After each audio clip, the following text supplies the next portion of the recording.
प्रधानमंत्री समझाएंगे। हाँ हाँ वही समझाएंगे, उन्हीं की भाषा समझ में आती है सबको। आपको पता नहीं है ये बात? देश को समझ नहीं आ रही, सिर्फ अंधभक्त और मोदी मीडिया को समझ आ रही है। एक सेकंड आप रुक जाइए, आप रुक जाइए, बीजेपी वाले पढ़े लिखे हैं? सत्यप्रकाश क्या बीजेपी वाले पढ़े लिखे हैं? डॉक्टर साहब जी पढ़े लिखे अनपढ़ और जाहिल कौन होते हैं उसका जीता जागता उदाहरण इस वक्त आप पेश कर रहे हैं। नहीं भंडारी साहब की ये लैंग्वेज है। अगर मैं जीता जाता उदाहरण पेश करूं, सवाल अब मैं आपसे एक बात अगर ऑपोजिशन पसंद अब मैं आपसे फिर एक बात कह रही हूँ, तो शांत रहिएगा डॉक्टर साहब। मैं आपको नहीं, आपने जो बदतमीजी अभी किया, मैं बहुत बड़े चैनल की जानी पहचानी एंकर भले ही कौन हूं, तो आप ये समझ लीजिए मेरा जाना पहचाना अंदाज भी क्या है।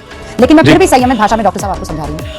आप यहाँ पर बैठकर मीडिया को गाली देना, मीडिया के ऊपर 10 तरीके के आक्षेप लगाना, ये सब आपका तरीका है। आप करते रहिए, पूरा देश देख रहा है। यही वजह है कि आप मीडिया में भी बल्ले बल्ले करते दिखाई देते हैं। आप बिल्कुल ऐसे ही बिहेव कर रहे हैं जैसे आप जानते हैं पड़ोस के मुल्क में हो रहा है। Don't do that please. मुझे लगता है समझदार प्रवक्ता बीजेपी को सपोर्ट की जरूरत नहीं है, नहीं बीजेपी की बात ही नहीं हो रही, आपकी मेरी बात हो रही है। कहां से बीजेपी में हर आप रात दिन बीजेपी और मोदी के अलावा कुछ और सोचता है कि नहीं? देखिए मेरे दोस्त why are they haunting you so much? I don't सवाल अंडरस्टैंड। पूछे, आप सवाल पूछिए, मुझे कोई प्रॉब्लम नहीं है, लेकिन उसमें आप जबरदस्ती का हम पर आक्षेप लगाकर आप हमारे पीछे मत छुपिए ना। नहीं मैंने not try to hide behind us. मैंने किसी चैनल का नाम ठीक नहीं है, लिया, किसी नहीं स्पेसिफिक पर्सन अरे का नाम भाई नहीं मैं लिया। यहाँ बैठ के बताऊं दरबारी मीडिया, मैं यहाँ बताऊं कि दादा सोनिया गांधी से क्या पूछ रहे थे कि आप कौन कौन सा खाना खा लेती है, साड़ी कैसे बांध लेती हैं। मैं बताऊं आपको उस टाइम के सारे मीडिया चैनल, मैं बताऊं आपको कि कौन भाई साहब फोन करके मंत्री जो हैं, हाँ मुझे बताइए, मैं बताऊं फोन करके जो पत्रकार बताया करते थे कि मंत्री इसको बनाना है, मंत्री उसको बनाना है।